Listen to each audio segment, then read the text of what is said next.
एक तरफ कांग्रेस कर्नाटक में जीत के जश्न में डूबी है, तो वहीं दूसरी तरफ राजस्थान में सचिन पायलट अपने ही पार्टी के खिलाफ मोर्चा खोल रखे हैं। राजस्थान में कांग्रेस की वापसी रार जारी है। एक ओर जहां सीएम अशोक गहलोत ने जुबानी मोर्चा खोल रखा है, तो वहीं दूसरी तरफ सचिन पायलट पहले धरना और उसके बाद जन संघर्ष यात्रा कर आंदोलन की बात कर रहे हैं। इस बीच कांग्रेस के हलकों से खबर है कि पार्टी पायलट पर अपना मन बदल रही है। माना जा रहा है कि सचिन पायलट को धैर्य रखने का संदेश भेजा गया है। दावा किया जा रहा है कि राहुल गांधी और प्रियंका गांधी के बाद कांग्रेस के राष्ट्रीय अध्यक्ष मल्लिकार्जुन खड़गे ने भी पायलट से संपर्क साधा है। पूर्व डिप्टी सीएम को संदेश दिया गया है कि धैर्य रखें, कुछ अच्छा होगा। दावा है कि उन्हें फिर से राजस्थान कांग्रेस का चीफ बनने के लिए भी मनाया जा सकता है। शायद यही वजह है कि कर्नाटक में कांग्रेस की 224 सीटों में से 136 सीट जीतने पर सचिन पायलट ने कांग्रेस जीत की खूब बड़ाई भी की। तो सुनिए पायलट ने क्या कुछ कहा। कर्नाटक के अंदर और जो इश्यूज थे उस पर फोकस किया और इसलिए मुझे लगता है कि पब्लिक ने सारी अटकलों को खारिज करते हुए बहुमत दिया है कांग्रेस की सरकार के बनाने के लिए। लेकिन जेडीएस भी अच्छा परफॉर्म कर रही है वहाँ पे। हो सकता है कुछ पॉकेट्स में, लेकिन डेमोक्रेसी संख्याबल पे चलती है और क्लियर मेजोरिटी कांग्रेस को मिलेगी इस बार। क्या लगता है बीजेपी के लिए क्या सबसे बड़ा ड्रॉबैक रहा उनका? मैं कह रहा हूँ ना, जो स्टेट गवर्नमेंट के करप्शन थे, कमीशन सरकार थी, 40% कमीशन का करप्शन का जो चार्ज था वो लोगों ने उसको एक्सेप्ट किया और इसी वजह से सरकार बदलने के लिए कांग्रेस को बहुमत दिया है। लेकिन एक सवाल ये भी उठ रहा है कि क्योंकि कांग्रेस सत्ता में आ रही है वहाँ पे, लेकिन जो मुख्यमंत्री है फेस होगा, सिद्धरामैया है, ऋषि कुमार है, तमाम ऐसे चेहरे हैं जो मुख्यमंत्री के फेस में है। क्या लगता है कि उसको लेकर भी थोड़ी सी वो पार्टी का अंदरूनी मामला है। सारे विधायक और खड़गे जी और जो पार्टी का आलाकमान में बैठ के चर्चा करेंगे और जो भी बेस्ट निर्णय होगा प्रदेश के हित में उस निर्णय को लेंगे। कर्नाटक चुनाव संपन्न होने के बाद कांग्रेस हाईकमान का ध्यान अब राजस्थान की ओर है। पायलट को कांग्रेस की राजस्थान इकाई का चीफ बनाने का दावा ऐसे वक्त में आया है जब वह धरना के बाद जन संघर्ष यात्रा भी खत्म कर चुके हैं। एक अखबार में छपी रिपोर्ट के अनुसार से आलाकमान ने पायलट को संदेश भिजवाया है कि वह चाहे तो राजस्थान के चीफ बन सकते हैं, उनके साथ गलत नहीं होने दिया जाएगा। इतना ही नहीं, उन्हें इस बात को लेकर भी आश्वस्त किया गया है कि उनके समर्थकों को अच्छी संख्या में टिकट भी दिए जाएंगे। सूत्रों के हवाले से कहा जा रहा है कि अगले कुछ दिनों में खड़गे और पायलट की दिल्ली में मुलाकात हो सकती है।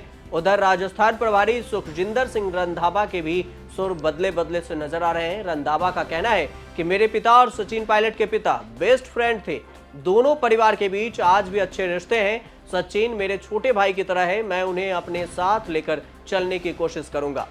सचिन पायलट की शिकायतों को लेकर मैं उनसे बातचीत करने को तैयार हूं, लेकिन पहले क्या हुआ उस पर बातचीत संभव नहीं है। लेकिन सचिन पायलट अशोक गहलोत पर वार किए जा रहे हैं और राजस्थान में युवाओं के साथ मिलकर आंदोलन की बात कर रहे हैं। तो सुनिए सीधे आंदोलन की धमकी कर सचिन पायलट ने क्या कुछ कहा। 15 मई आज का दिन है। आज हमारी जन संघर्ष यात्रा यहां पर समाप्त हो रही है आज की जयपुर में, लेकिन इस महीने के आखिर तक 15 दिन बचे मेरे ख्याल, इस महीने के आखिर तक ये तीनों मांगे नौजवानों के हित में और भ्रष्टाचार के खिलाफ अगर नहीं मानी गई तो मैं आप लोगों को बताना चाहता हूं, अभी मैंने गांधीवादी तरीके से अनशन किया है, जनसंघर्ष यात्रा करी है। महीने के आखिर तक अगर कार्रवाई नहीं होती तो पूरे प्रदेश में मैं आंदोलन करूंगा आप लोगों के साथ। इस सब के बीच में सचिन पायलट ने जो बगावती सुर अपना रखा है, उससे भी सोचना चाहिए कि कांग्रेस के अध्यक्ष मल्लिकार्जुन खड़गे ही अब असली किंग है। कर्नाटक चुनाव में कांग्रेस की अप्रत्याशित जीत ने सिर्फ पार्टी को एक सियासी बूस्टर डोज देने का काम नहीं किया है, इस चुनाव ने कई दूसरी चीजों को भी साबित कर दिया है। असल में यह चुनाव जितना कांग्रेस पार्टी के लिए जरूरी बताया जा रहा था, उतना ही जरूरी ये अध्यक्ष मल्लिकार्जुन खड़गे के लिए भी रहा है। असल में पिछले साल 26 अक्टूबर को मल्लिकार्जुन खड़गे कांग्रेस के अध्यक्ष बनाए गए थे। 2 दशक बाद ऐसा मौका आया था जब किसी गांधी परिवार से बाहर के व्यक्ति को यह पद दिया गया, लेकिन तब जानकर मानकर चल रहे थे कि खड़गे रिमोट कंट्रोल अध्यक्ष होंगे। असली पावर गांधी परिवार के पास ही रहने वाली है। कांग्रेस की इस प्रचंड जीत ने साबित कर दिया है कि मल्लिकार्जुन खड़गे ही कर्नाटक में कांग्रेस के वो एक्स फैक्टर साबित हुए जिस वजह से पार्टी को निर्णायक बढ़त मिली और उसने आसानी से बहुमत का आंकड़ा हासिल कर लिया। इस चुनाव में कांग्रेस की झोली में 136 सीटें गईं, वहीं बीजेपी के 65 सीटों पर ही बीजेपी को रुकना पड़ा और जेडीएस को 19 सीटों पर ही सिमट गई थी। ऐसे में कोई रिमोट कंट्रोल अध्यक्ष नहीं है मल्लिकार्जुन खड़गे।